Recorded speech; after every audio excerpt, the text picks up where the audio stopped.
By the time the billionaire realized someone was destroying his life, every exit was already locked. The elevator doors behind Elias Korrin refused to open. The security panel blinked red. Not an alarm, just denial. He stood there longer than he should have, hand hovering near the glass wall, suit perfectly pressed, pulse slightly off rhythm. "That's new," he muttered. The city stretched below him, alive, chaotic, indifferent. Then his phone buzzed.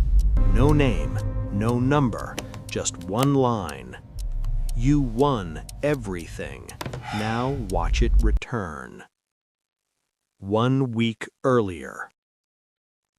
Elias Korrin did not wake up to alarms. He woke up to forecasts. Market projections glowed softly on the ceiling above his bed, numbers adjusting in real time as Asia closed and Europe inhaled. He lay still, eyes open, already calculating. Up 3%, down 2 competitors, 1 acquisition left. He smiled, not because he was happy, but because the math behaved. Power, to Elias, was predictability. He showered in silence, no music. Music distracted people. Distraction made mistakes feel justified. By the time he entered his office, a glass fortress suspended over the city, his day was already halfway done. "Good morning," Marla Voss said, matching his pace as they walked. She didn't wait for a response. She never did. "Jets prepped. Zurich call at 9. The Halverson deal is signed," Elias said. Marla blinked. "Not yet." "It will be." She hesitated, a half second too long.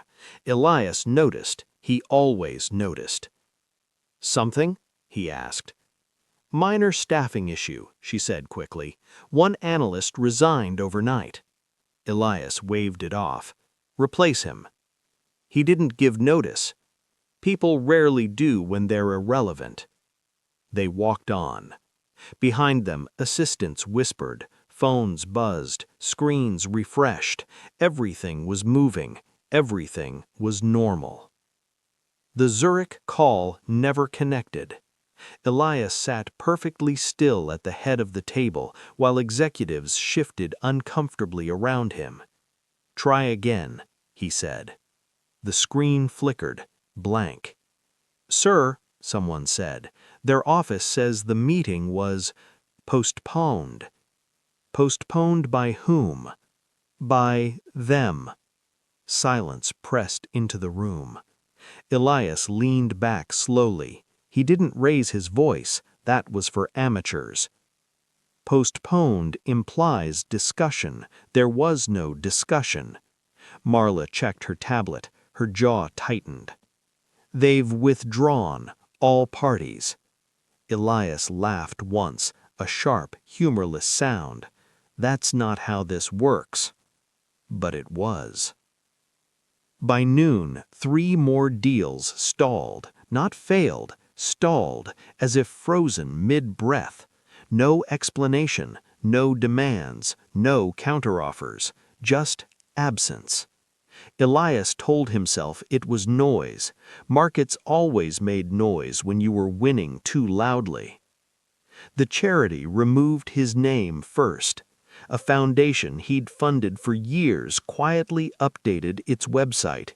His name gone. No announcement, no scandal, just erased. Marla showed him the page. "They said it was a branding refresh," she said. Elias stared at the screen longer than necessary. "That's sloppy," he said finally. "Who approved it?" "They won't say." Elias stood, walked to the window. The city looked the same. That bothered him. "Set up calls," he said. "All of them." No one's answering. He turned. "Try again." She did. Nothing. For the first time in years, Elias felt something unfamiliar, not fear, resistance. That night, Elias stayed late. He liked the building after dark. It reminded him that everyone else had gone home, that he hadn't. His secure phone, one he hadn't used since a hostile takeover years ago, vibrated. He frowned. No one had the number. He opened the message. "You won everything. Now watch it return." No signature, no follow-up. Elias felt irritation rise, sharp, controlled. "A threat," he said aloud. But it wasn't. Threats demanded response. This didn't. He deleted the message, then froze. The message reappeared. Same words, different font. His jaw tightened. "Marla," he said into the intercom. She arrived quickly. He showed her the phone.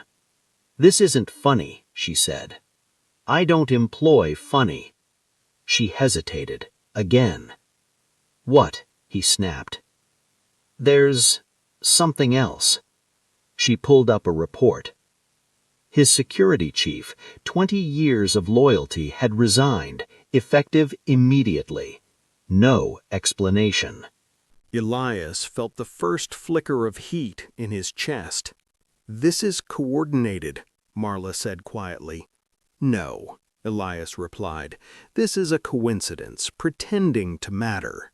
But his voice betrayed him. It sounded thinner. The next morning, the bank delayed a transfer. "Compliance review," they said. Elias slammed the phone down. "Since when?" "Since now," Marla replied. Executives began canceling meetings. Some wouldn't make eye contact. Others smiled too politely. Elias started making calls himself. People answered, then declined, then blocked. By afternoon, he noticed something worse. No one was attacking him publicly. No headlines, no accusations, no leaks. Just quiet withdrawal, like the world was stepping back, letting him suffocate. Elias doubled down. He threatened lawsuits, ordered audits, pressured regulators. Within hours, confidential emails surfaced, old but damning, not illegal, just cruel, perfectly timed. "Who's leaking?" he demanded. "No one," Marla said. "That's impossible." She swallowed. "Or everyone is." He stared at her. For the first time, he wondered if she was afraid of him or for him. Marla stayed late again. She laid files across the table. "These cases," she said, "they're all connected to you." Elias glanced at them. "Everyone is connected to me." "No," she said, "these people were erased." Small companies, founders, individuals, people he barely remembered. One name stopped him. Jonah Reed. Elias frowned. "Who?" Marla exhaled. "Exactly." She showed him the timeline. Every disruption traced back, not to now, but to years ago. Preparation, planning, patience. "This isn't revenge," Marla said. "It's architecture." Elias felt something crack, not loud, but deep. For the first time, the question wasn't, "Who is doing this?" It was, "How long have they been waiting?" Elias sat alone after Marla left. The city lights blinked like a pulse. His phone vibrated again. A new message. This time, a list. Names. Dozens of them. All people he'd destroyed. At the bottom, one line. "We are not done." Elias closed his eyes, and for the first time in his life, he didn't know what move to make. Elias didn't sleep. He sat in the dark, jacket discarded, tie loosened but still hanging around his neck like an accusation. The list glowed on his phone. Names he didn't remember, faces he never bothered to imagine. He told himself this was theatrics, psychological warfare, cheap. Still, his hand trembled when he set the phone down. By morning, Elias chose aggression. He said, "Freeze all discretionary spending, lock internal systems. I want access logs on every employee for the past 5 years." Marla looked up slowly. "That will panic people." "Good," he said. "Panic exposes loyalty." She hesitated. Again. "Elias," she said carefully, "if this is what I think it is, it's what I think it is, and I won't be cornered in my own house." The orders went out. Within an hour, 3 executives resigned. By noon, the internal chat servers went down. By evening, screenshots of Elias's private emails, sanitized but unmistakable, circulated in closed journalist circles. Not published, just visible. The message was clear. "We are watching." Elias paced his office, barefoot now, glass of untouched water sweating on the desk. "This doesn't make sense," he muttered. "There has to be a center, a leader." Marla stood near the door. She hadn't sat all day. "There isn't," she said. He turned. "What?" "This isn't how revenge works," she continued. "No demands, no exposure, no payoff." "Then what do they want?" he snapped. She met his eyes. "For you to feel it." Silence stretched. Elias laughed softly. "I don't feel anything." But he did. Something cold had started to live behind his ribs. That night, Marla received an email. No threats, no money, just a document. It detailed every illegal thing Elias had done and every legal thing that ruined lives. At the bottom, "You are not the target. You are collateral. Step away." Marla stared at the screen for a long time. Then she deleted it. Then, contradicting herself, she printed it. Elias hired a private intelligence firm, the kind that didn't exist on paper. Within 48 hours, they delivered a report. Conclusion? No single attacker, no foreign entity, no activist group. Instead, distributed coordination. Former employees, former competitors, former victims, all acting independently, in sequence. A choreography. Elias crushed the report in his fist. "That's impossible," he said. "People don't organize like this." The analyst didn't flinch. "They do when they have nothing to lose." Elias started watching Marla, not consciously at first, just noticing. How she paused before answering, how she no longer argued, how she began keeping her phone face down. One night, he followed her. She didn't notice. She met someone in a quiet cafe, a woman Elias recognized from the files, a former CFO, one he'd pushed out during a merger. They didn't touch, didn't smile. They talked for 10 minutes, then parted. Elias felt something snap. "You're talking to them," Elias said that night. Marla didn't pretend not to understand. "I was approached. I didn't agree to anything." "You printed their files." She stiffened. "You went through my office? You left them unlocked." A beat. "So that's who you are now," she said quietly. "Surveillance, suspicion." "You're either with me," Elias said, voice rising, "or you're feeding them." Her eyes flashed. "Them? Elias, listen to yourself." He took a step closer. "Are you Ledger?" She laughed once, bitter. "No," she said. "Ledger isn't a person." That sentence landed heavier than any accusation. Marla finally told him everything. How the pattern emerged, how the files weren't leaks, but memorials, how the goal wasn't exposure, but awareness. "They don't want to destroy you," she said. "They want to contain you." Elias shook his head. "You don't cage a man like me." She looked tired, older. "They already have." She slid a tablet across the desk. "A private archive. Every person Elias had crushed, each file stamped with the same symbol, a ledger mark. Ledger, Elias whispered. A record. A balancing. Elias did the one thing they didn't expect. He went public, not with confession, but with defiance. He announced a massive expansion, new acquisitions, new markets, a show of force. The market reacted instantly and brutally. Shares plummeted, partners withdrew, even allies distanced themselves. The message was unanimous: stop. Elias stared at the red numbers flooding his screen. "This isn't possible," he said again, but the word meant nothing now. That night, Marla packed her office. "You're leaving," Elias said flatly. "I was given a choice," she replied. "So were you. You just didn't see it." He swallowed. "If you walk away, you'll still be rich," she said, "just not powerful." She paused at the door.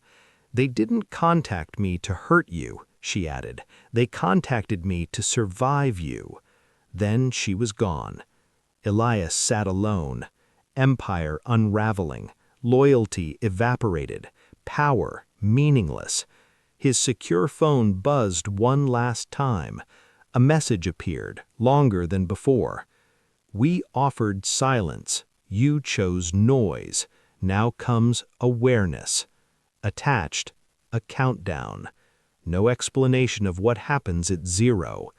Elias stared at it, breathing shallow. For the first time in his life, he wasn't afraid of losing everything. He was afraid of what he'd be left with. The countdown didn't tick. It simply existed. Elias Korrin stared at the numbers on his secure phone, waiting for them to move, half expecting them to blink, to threaten, to explain. They didn't. No seconds, no sound, just a silent measure of time he didn't control. For the first time, Elias understood what real power felt like, and it wasn't his. He didn't go home. He sat in his office as the city dimmed, lights switching off floor by floor in neighboring buildings. His glass fortress slowly became an island. Elias replayed his life in fragments: boardrooms, signatures, people nodding, agreeing, shrinking. He had always told himself the same thing: if I don't do it, someone else will. It sounded like wisdom then. Now it sounded like cowardice. His phone buzzed again. A single line appeared beneath the countdown. "Access granted." A link followed. Elias hesitated. His thumb hovered, uncertainty stalling him mid-motion. Incomplete thought. What if this is a trap? No, everything already is. He tapped. The screen opened into a forum. No usernames, no avatars, no comments. Just records, stories, each one a life interrupted. A founder forced into silence, a family dismantled by a strategic delay, a suicide note scanned and archived. Elias scrolled. Slower now. These weren't accusations, they were testimonies. At the top of the page a message appeared. This is not punishment. This is balance. Elias felt his chest tighten. "So what do you want?" he whispered to the empty room. The reply came instantly. "We want you to see us, and to know you cannot unsee us."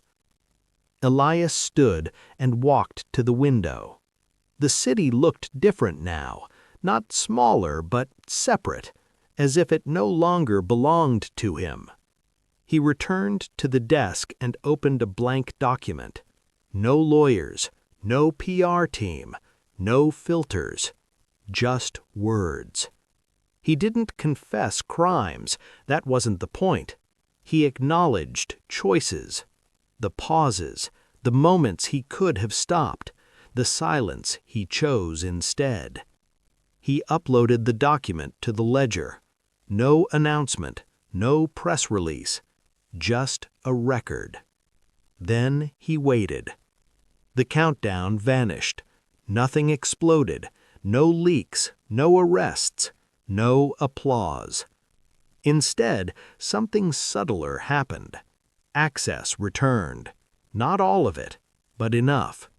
His accounts unfroze, restricted. His companies stabilized without him. Boards restructured, excluding him. The message was unmistakable. You may live, you may keep your name, but you will not command again. Elias sank into his chair.